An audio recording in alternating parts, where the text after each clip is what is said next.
नमस्ते जी। 207वीं श्रव्य कणिका सत्यार्थ प्रकाश स्वाध्याय एवं प्रवचन माला। आप सभी धर्म प्रेमी महानुभावों का हार्दिक स्वागत करता हूं।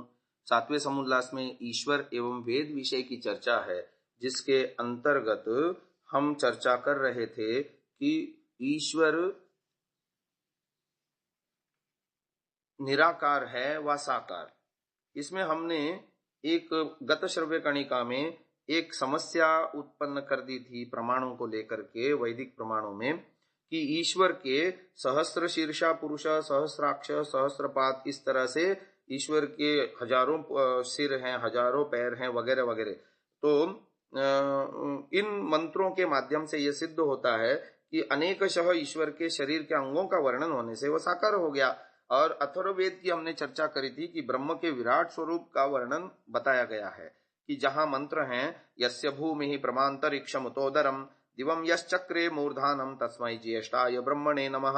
यस्य सूर्यश्चक्षुश्चंद्रमाश्च पुनर्नवः अग्निम यश्चक्र आस्यम तस्मै ज्येष्ठाय ब्रह्मणे नमः।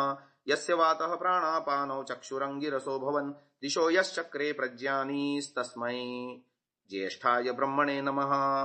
यानी भूमि जिसका पैर है, अंतरिक्ष पेट और द्यौ सिर है, सूर्य तथा पुनः पुनः नवीन होता हुआ चंद्रमा जिसके नेत्र हैं, अग्नि को जिसने अपना मुख बनाया है, वायु जिसके प्राण अपान है, और आकाश जिसके चक्षु हैं, दिशाओं को जिसने व्यवहार साधन बनाया है, उस सर्वोत्कृष्ट ब्रह्म के लिए नमस्कार है। इसी से मिलता जुलता वर्णन मुंडकोपनिषद में पाया गया है। अग्निर्मूर्धा चक्षुषी चंद्र सूर्यौ दिशः श्रोत्रे वाग् विवृताश्च वेदाः वायुः प्राणो हृदयं विश्वमस्य पद्भ्यां पृथिवी ह्येष सर्वभूतांतरात्मा। यानी तेजोमय द्युलोक ही जिसका सिर है, चंद्र सूर्य जिसके नेत्र हैं, दिशा श्रोत्र और वेदवाणी है, वायु प्राण एवं विश्व हृदय है तथा पृथ्वी पैर है, वह समस्त जगत का आत्मा है। परंतु इस समूचे वर्णन को ध्यान पूर्वक देखने के बाद कौन कह सकता है कि यहाँ ब्रह्म के प्राकृतिक वस्तुभूत सिर, पैर, हाथ, आंख आदि का उल्लेख है। वेदादि शास्त्रों में जहां कहीं भी इस प्रकार का कथन है, वह परमात्मा के काल्पनिक विराट रूप का वर्णन है, जिसका अभिप्राय औपचारिक अथवा आलंकारिक रूप में उसकी सर्वव्यापकता, सर्वांतर्यामिता एवं सर्वशक्तिमत्ता को प्रकट करना मात्र उद्देश्य है। सहस्र पद यहां अनेक अथवा असंख्य का बोधक है।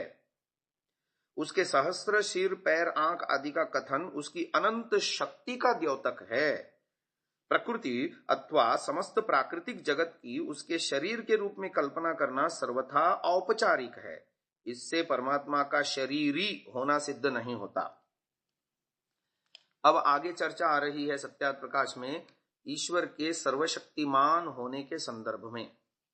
पूर्व पक्ष की ओर से प्रश्न किया जा रहा है, ईश्वर सर्वशक्तिमान है व नहीं? सिद्धांत पक्ष की ओर उत्तर है परंतु तुम सर्वशक्तिमान शब्द का जो अर्थ जानते हो वैसा नहीं, किंतु सर्वशक्तिमान शब्द का यही अर्थ है कि ईश्वर अपने काम अर्थात उत्पत्ति, पालन, प्रलय आदि और सब जीवों के पाप पुण्य की यथायोग्य व्यवस्था करने में किंचित भी किसी की सहायता नहीं लेता, अर्थात अपने अनंत सामर्थ्य से ही अपना सब काम पूर्ण कर लेता है। अब पूर्व पक्षी कहता है, हम तो ऐसा मानते हैं कि ईश्वर जो चाहे सो करे, क्योंकि उसके ऊपर दूसरा कोई नहीं। सिद्धांत पक्ष की ओर से उत्तर दे रहे हैं कि वह क्या चाहता है। जो तुम कहो कि सब कुछ चाहता और कर सकता है, तो हम तुमसे पूछते हैं कि परमेश्वर अपने आप को मार के अनेक ईश्वर बना सकता है? स्वयं अविद्वान होकर चोरी कर सकता है, व्यभिचार आदि पाप कर्म कर और दुखी भी हो सकता है? जैसे ये काम ईश्वर के गुण कर्म स्वभाव से विरुद्ध हैं, तो जो तुम्हारा कहना कि वह सब कुछ कर लेगा, वह कभी घट नहीं सकता। इसलिए सर्वशक्तिमान शब्द का जो अर्थ हमने कहा वही ठीक है। महानुभाव, परमेश्वर सर्वशक्तिमान है, पर सर्वशक्तिमान का अर्थ यह नहीं है कि वह जो चाहे सो कर सके। यह ठीक है कि उसके ऊपर दूसरा कोई नहीं है, वो सर्वोपरि है, तथापि यह समझ लेना कि वह जो करे सो न्याय है, भूल होगी। वह वैधानिक सम्राट है, कॉन्स्टिट्यूशनल हेड जिसे कहते हैं, जो संविधान के अंदर रहते हुए शासन करता है, उसे अपने पूर्व घोषित नियमों का उल्लंघन करने अथवा यदृच्छया उसमें संशोधन परिवर्तन करने का भी अधिकार नहीं है। अपने ब्रह्मसूत्र के भाष्य में बलदेवाचार्य ने सर्वधर्मोपपत्तेश्च इस सूत्र की व्याख्या करते हुए लिखा कि इस सूत्र का यही अभिप्राय है कि परमात्मा पूर्ण न्यायकारी होते हुए भी अपने भक्तों पर विशेष अनुग्रह कर सकता है। ऐसे परमात्मा को लौकिक प्रशासकों से अच्छा नहीं माना जा सकता। जीवात्मा के कर्म स्वातंत्र्य को छीन कर उसे अपनी इच्छानुसार कर्म करने, कृत हानि या अकृत अभ्यागम का विचार किए बिना कर्मफल देने जैसे मनमाने कार्य करने की उसे छूट नहीं है। वस्तुतः अपने गुणकर्म स्वभाव तथा सृष्टि क्रम के विरुद्ध वह कुछ नहीं कर सकता। कारण के बिना कार्य, अभाव से भाव की उत्पत्ति आदि ऐसे अनेक कार्य हैं जिन्हें वह नहीं कर सकता। असंभव को संभव करना उसकी शक्ति से बाहर है। ईसाई संत और विचारक सेंट थॉमस ने लिखा है, He cannot undo the past, commit sin, make another God or make himself not exist. ये रसेल ने लिखा हुआ है, हिस्ट्री ऑफ वेस्टर्न फिलोसॉफी, पृष्ठ संख्या 480 पर है।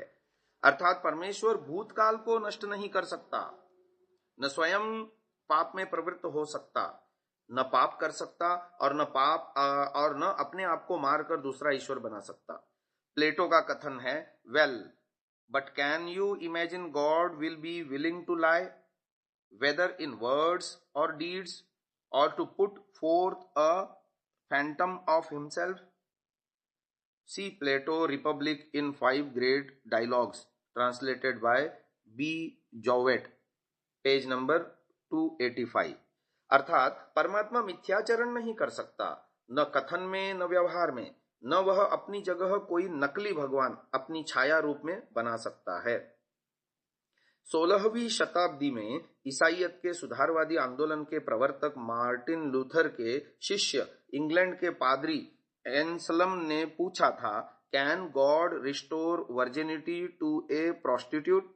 क्या परमात्मा एक वेश्या को कुंवारी बना सकता है? अन्य अनेकों ऐसे प्रश्न हैं जो इसी प्रकार पूछे जा सकते हैं और उसका उत्तर हाँ में कभी नहीं हो सकता।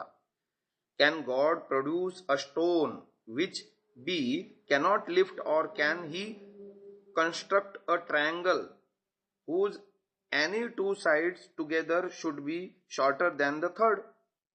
अर्थात क्या परमात्मा ऐसा पत्थर बना सकता है जिसे वह खुद न उठा सके, और क्या वह ऐसा त्रिभुज बना सकता है कि जिसकी कोई 2 भुजाएं मिलकर तीसरी से छोटी हों? परमात्मा अलादीन के लैंप की तरह सब कुछ नहीं कर सकता।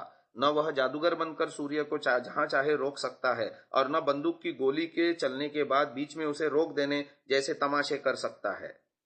परमात्मा के सर्वशक्तिमान होने का अर्थ यही है कि उसके स्वाभाविक जो कर्म हैं, जैसे सृष्टि की उत्पत्ति, स्थिति, प्रलय करना या जीवों के कर्मफल की व्यवस्था करना, उसके करने में उसे किसी की सहायता की अपेक्षा नहीं रहती। इसे ही वह स्वभावगत सामर्थ्य से कर सकता है और यही उसकी सर्वशक्तिमत्ता है। अब आगे विषय आ रहा है कि ईश्वर अनादि है। पूर्व पक्ष की ओर से सवाल किया जा रहा है कि परमेश्वर सादी है व अनादि? उत्तर देते हैं, अनादि अर्थात जिसका आदि कारण कोई व समय न हो उसको अनादि कहते हैं। इत्यादि सब अर्थ प्रथम समुल्लास में कर दिया है, वहीं देख लीजिएगा।